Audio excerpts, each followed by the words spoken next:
partir do versículo 20, mas antes disso eu queria fazer uma oração com vocês. Senhor, muito obrigado por essa oportunidade de estarmos juntos aqui. Caso que eu trouxe um convidado, ele veio do ano passado, veio hoje de novo. Apresenta ele. Tá. E agora nós vamos mais uma vez meditar na tua palavra. Nesse momento tão especial que estamos vivendo, que o Senhor venha falar aos nossos corações. Fala com a gente. Ilumina o nosso coração, ilumina a nossa mente, Senhor. Como temos orado aqui, se o Senhor falar conosco, nós saberemos que foi o Senhor quem nos falou. Então fala com a gente, Senhor, fala com a gente.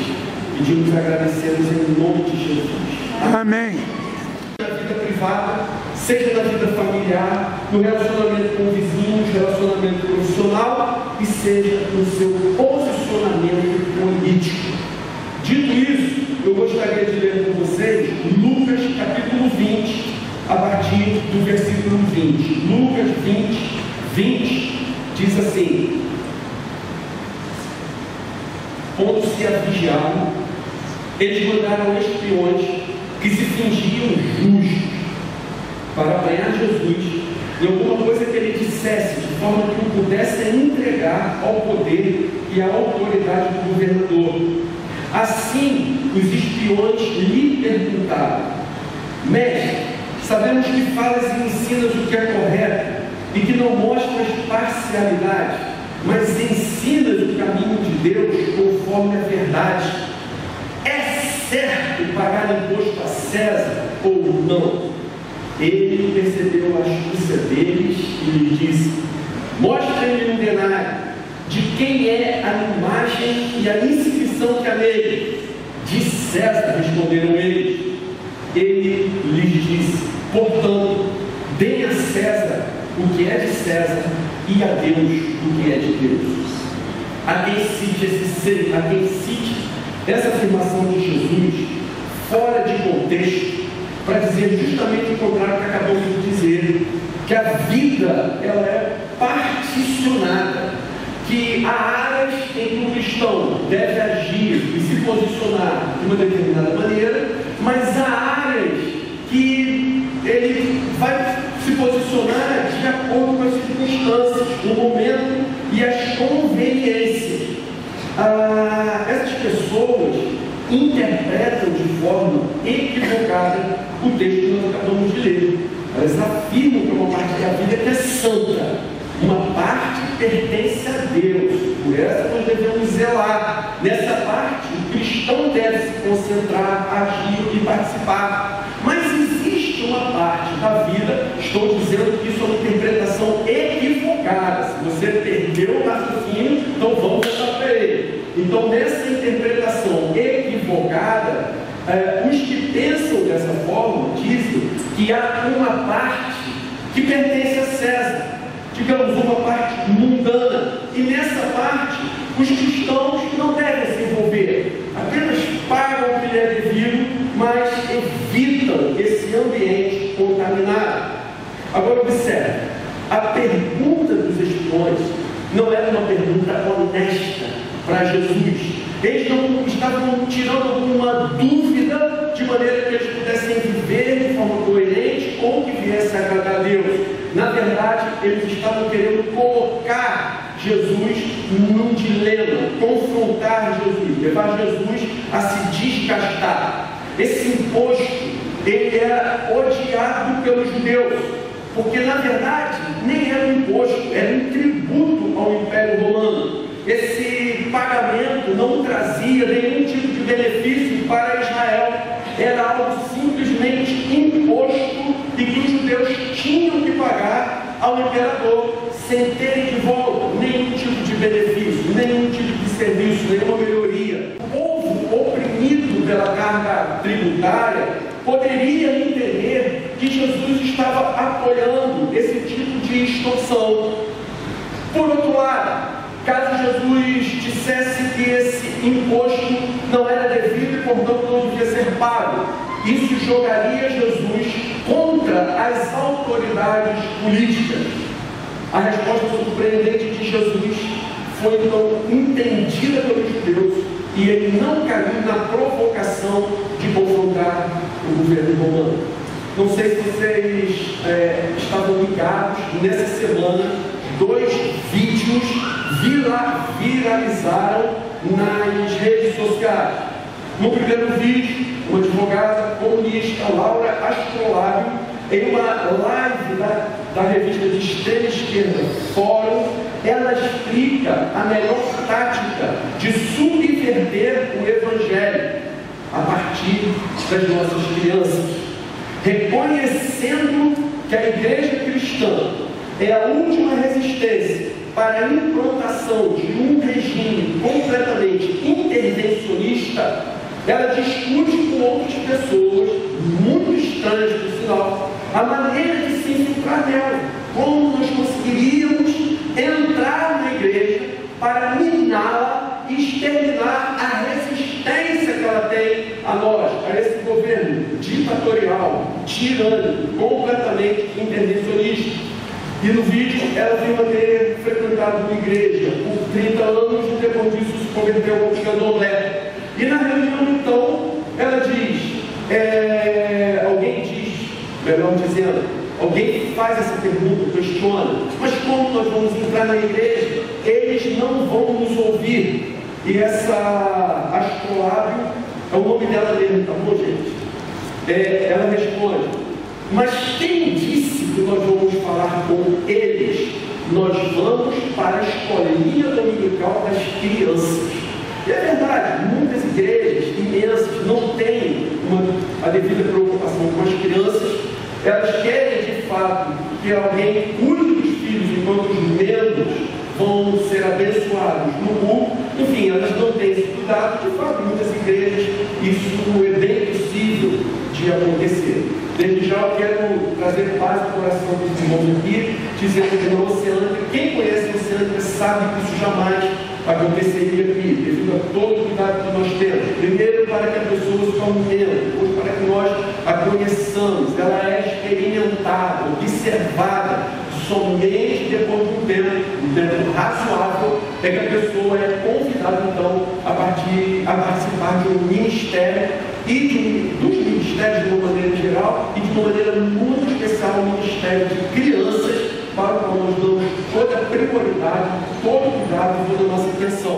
Mais uma vez, eu recomendo toda a igreja a assisti-la. Você quer entender o que está acontecendo hoje? Porque muitas vezes você educa o seu filho, você cuida dele, você trata bem dele, ele entra na universidade, em 6 meses ele vira um ateu, um maconheiro, desleixado e com a vida estragada. Quer saber por que isso acontece?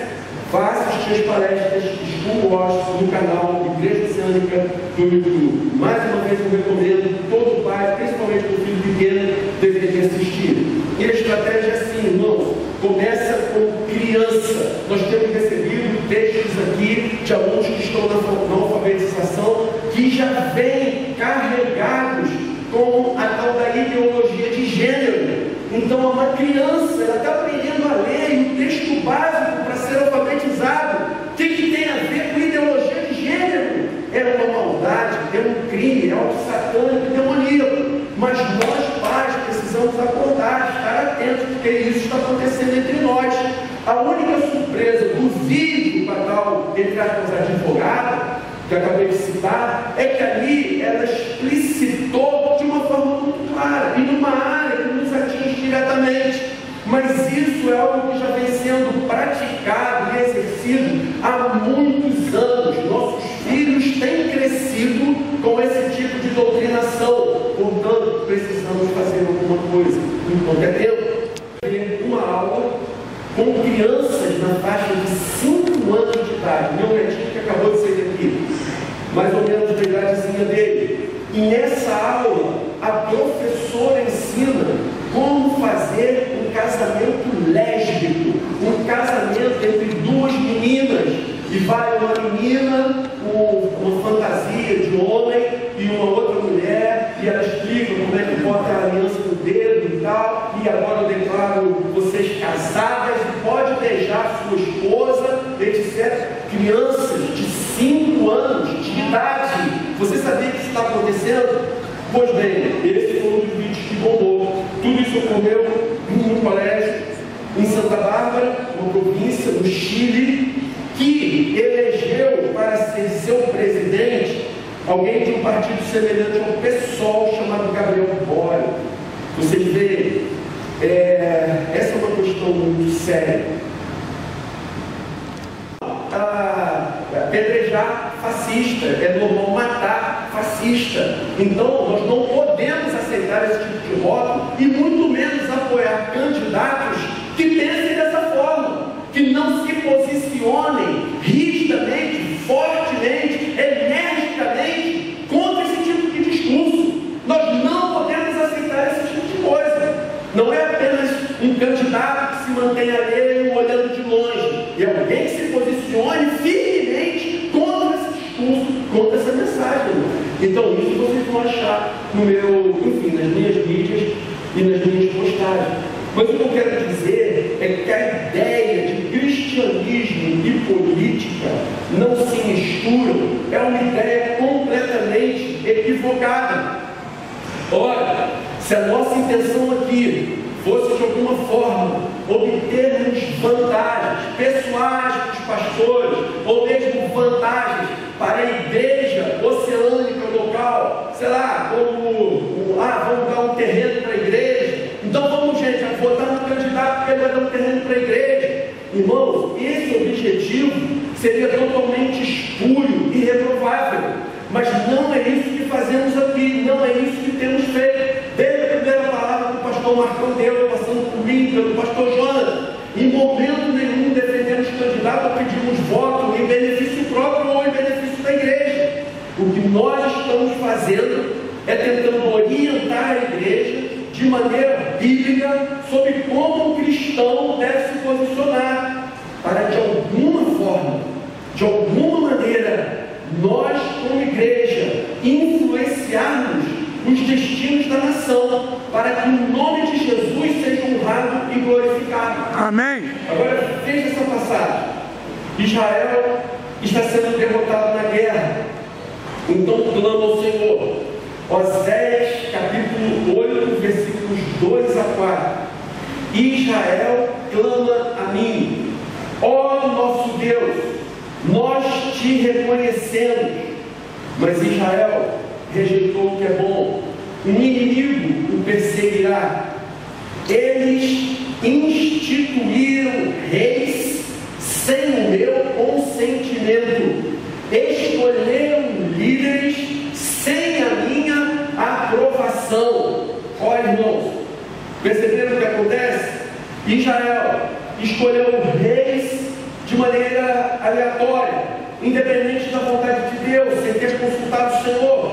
Eles definiram líderes sem terem perguntado para o Senhor se aquele era o líder que Deus queria que se levantasse sobre o povo.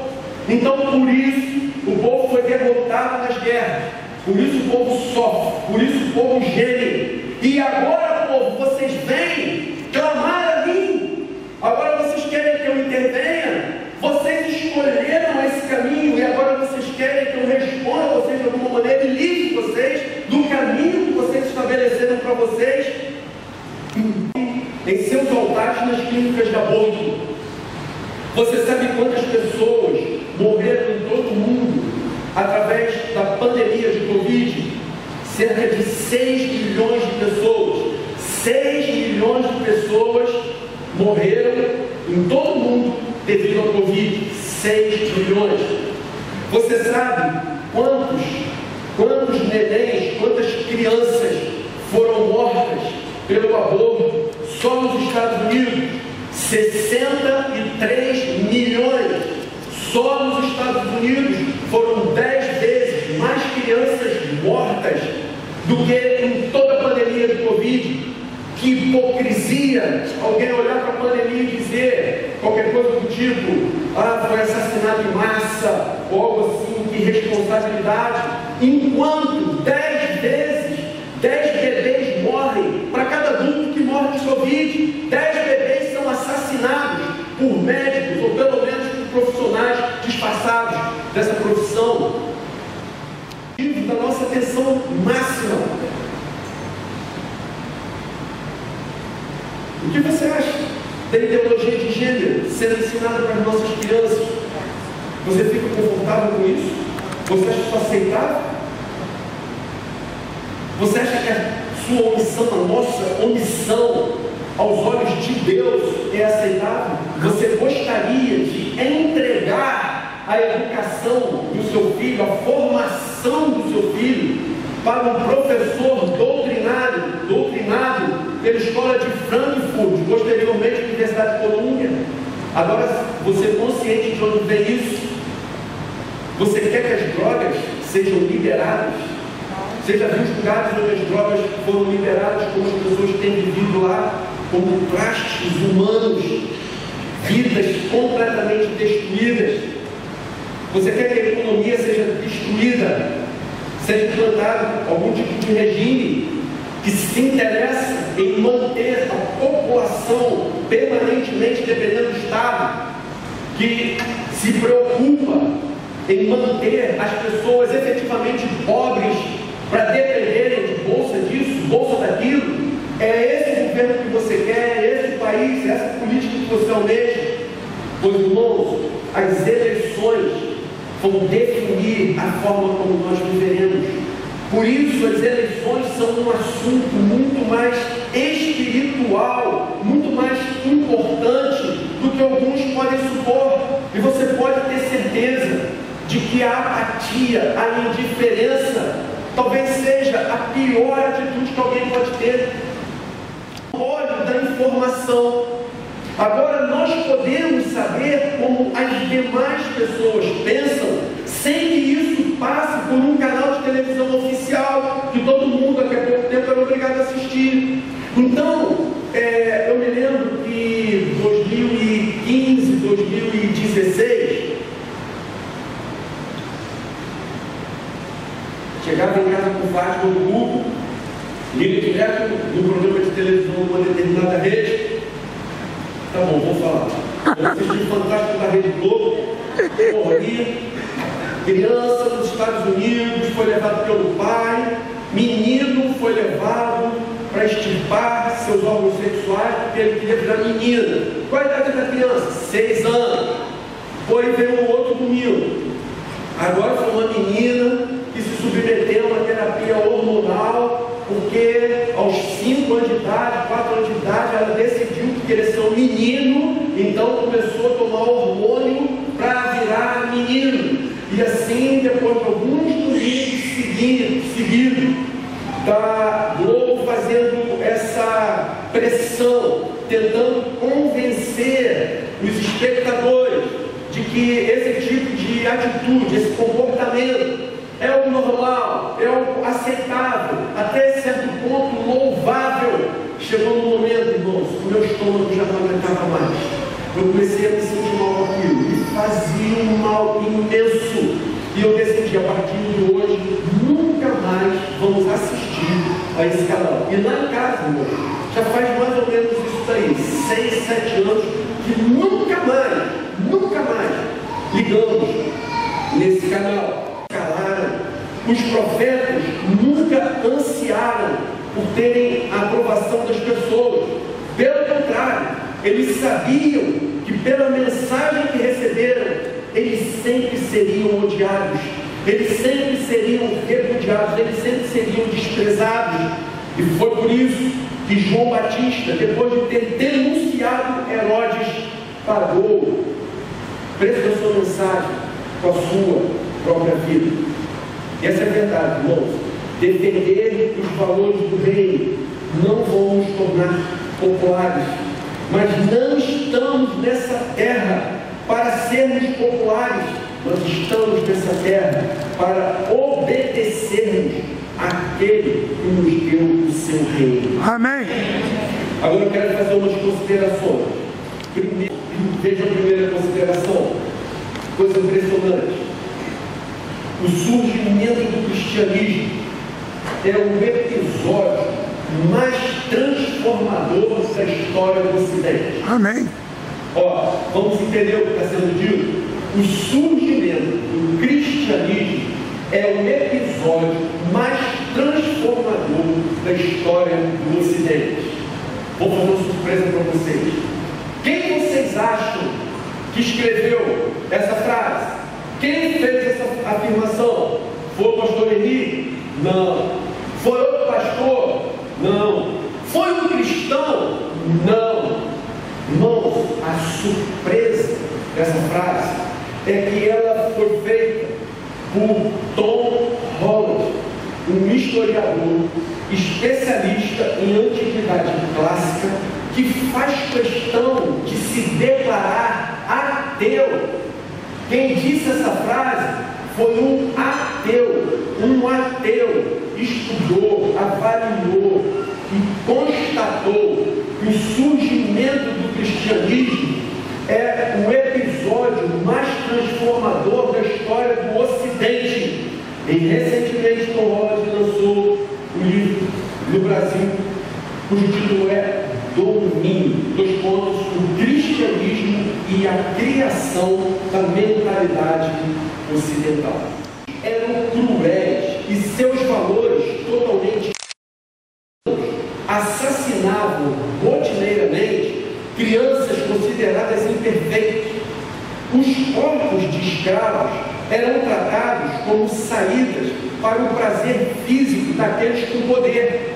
O infanticídio era comum. Os pobres e os fracos não tinham direitos.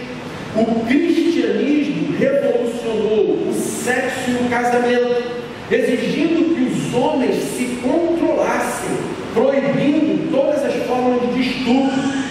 O cristianismo levou dignidade para as mulheres e também para as crianças. A noção cristã de que a vida de pessoas menores, mais fracas fisicamente, não são menos do que qualquer outro, combateu o cristianismo, combateu a prática de sacrifício humano e defendeu que os mais ricos têm a responsabilidade de cuidar das necessidades básicas dos mais pobres. E assim o cristianismo moldou as noções básicas de direitos humanos. E num sentido mais amplo, todo o mundo ocidental. E aí vem a frase que eu destaquei logo no início da consideração: o surgimento do cristianismo é o episódio mais transformador da história do Ocidente. Olha o que o Holland diz agora: diferentemente de Osíris, ou Zeus, ou Odin, o Deus cristão continua vivo e ativo. Amém. Amém. Cientista de Jesus e seus discípulos. Segunda consideração: o Estado é laico, mas a política não. O Estado é laico, mas a política não. O governo não tem religião, mas o povo tem. E o político precisa ser representante do seu povo. O governo não tem religião, o povo tem. E um político decente, minimamente honesto, ele precisa representar o seu povo. O povo tem valores, o povo tem convicções, o povo tem fé. Obviamente, cada um tem a sua própria fé. Estamos falando aqui de toda a manifestação de fé, agora não apenas do cristianismo. O povo tem crença, o povo tem religião. A política deveria ser a manifestação dos valores, das convicções, da fé, das crenças e da religião do seu povo. Tem a marca de César, nome de César e pertence a César. Mas e quando César pede o que não lhe é devido? E quando os decretos de César contrariam o Evangelho? O que devemos fazer? Irmãos, uma passagem que eu particularmente considero chocante é João capítulo 19, versículo 15. Jesus está sendo julgado nesse momento por Pilatos. E Pilatos zomba do julgamento de Jesus e pergunta ao povo, lógico que é uma provocação de Pilatos: devo crucificar, pergunta ele, devo crucificar o rei de vocês? E aí vem o chocante: Os chefes dos sacerdotes respondem o seguinte: não temos rei senão César. Irmãos, consegue imaginar que tragédia? Os chefes dos sacerdotes respondem: não temos rei senão César. Olha isso. Eles não eram pagãos, eles não eram ignorantes em relação às escrituras. Eles responderam de maneira consciente: não temos rei senão César. E quanto a nós? Irmãos, nós reconhecemos e respeitamos as autoridades constituídas, mas a verdade é que nós temos outro rei. Nós temos outro rei que é muito superior, muito mais nobre, incomparavelmente superior, majestoso, virtuoso do que César. Amém. Nosso rei é Jesus Cristo. Amém. E é Ele que nós devemos buscar agradar. Nós não somos obrigados a entregar a César o que não lhe é devido. E pelo contrário, devemos lutar com todas as nossas forças contra as suas imposições indevidas. O Oriente sobre o seu voto. Aqui, irmãos, é o seguinte: há 2 semanas atrás, o Conselho, percebendo a situação tão importante que nós temos vivido, o Conselho já tomou iniciativa e nós nos dividimos, de maneira que, pelo menos, a cada dia da semana, pelo menos um membro do Conselho está em jejum e intercedendo pelas eleições, todos os dias. No domingo passado, nós fizemos esse convite, esse desafio para toda a igreja se juntar. Agora, eu quero reforçar esse convite, porque no próximo domingo nós teremos aqui a conferência à live, e já tem um tema específico a ser ministrado nesse dia. É a última vez que falamos, portanto, sobre esse assunto aqui. Então, eu queria encorajar os irmãos, e na outra semana já é a eleição, primeiro turno. Então, eu queria encorajar os irmãos a, nesses 15 dias, se dedicarem ainda com mais intensidade, ainda com mais dedicação, a jejuarem e orarem, pedindo a graça de Deus para esse momento que o nosso país está vivendo. Segunda aplicação, eu diria: glorifique o rei com o seu voto. Lembra da explicação das estátuas que saíram com defeito e eram disfarçadas? Lembram da explicação que o cristão é uma pessoa íntegra, não tem divisão. Eu voto de uma maneira na igreja, eu sou de outra, quando trabalho sou uma terceira pessoa. Não, o cristão é alguém íntegro. O seu voto é para glorificar ou não o seu rei. Então, glorifique o rei com o seu voto. Não separe a sua fé do seu posicionamento político e vice-versa. Terceira aplicação: não se deixe intimidar pela espiral do silêncio, mas continue proclamando as verdades do rei. Vamos lutar, irmãos, pelos princípios e valores do rei, mesmo que isso incomode as pessoas, mesmo que isso traga um tipo de desconforto para as pessoas. John MacArthur tem uma frase bem forte, em que ele diz assim: se a verdade ofenda, então deixe que ela ofenda. As pessoas passam toda a sua vida ofendendo a Deus, então não se preocupe se elas forem ofendidas por alguns momentos. Essa é a verdade. As pessoas ofendem a Deus todos os dias e não estão se importando com isso. Também não devemos ficar tão preocupados se falarmos a verdade em amor e com isso incomodarmos algumas pessoas. Há um reino celestial, há um trono, e um dia o grande rei, ele irá nos receber. No final mais importante para nós será ouvirmos o Senhor dizer: venham benditos do meu Pai, recebam como herança o reino que lhes foi preparado desde a criação do mundo. Amém. Agora nós vamos, irmãos, lá no nosso lugar. É lá o reino a que pertencemos. Estamos apenas de passagem aqui. É temporário. E lá é o reino definitivo. Vamos fazer uma oração? Amém.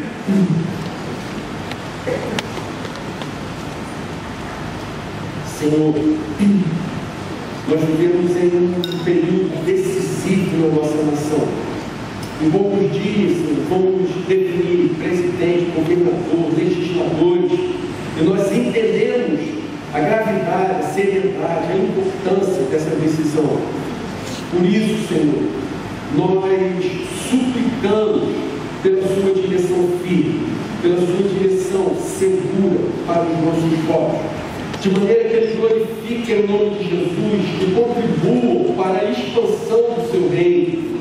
Dá-nos graça, Senhor, para não nos intimidarmos, mas que lutemos com coragem para que os valores e os princípios do reino prevaleçam em nosso país. Nós oramos assim, Senhor, e agradecemos em nome de Jesus. Amém. Amém.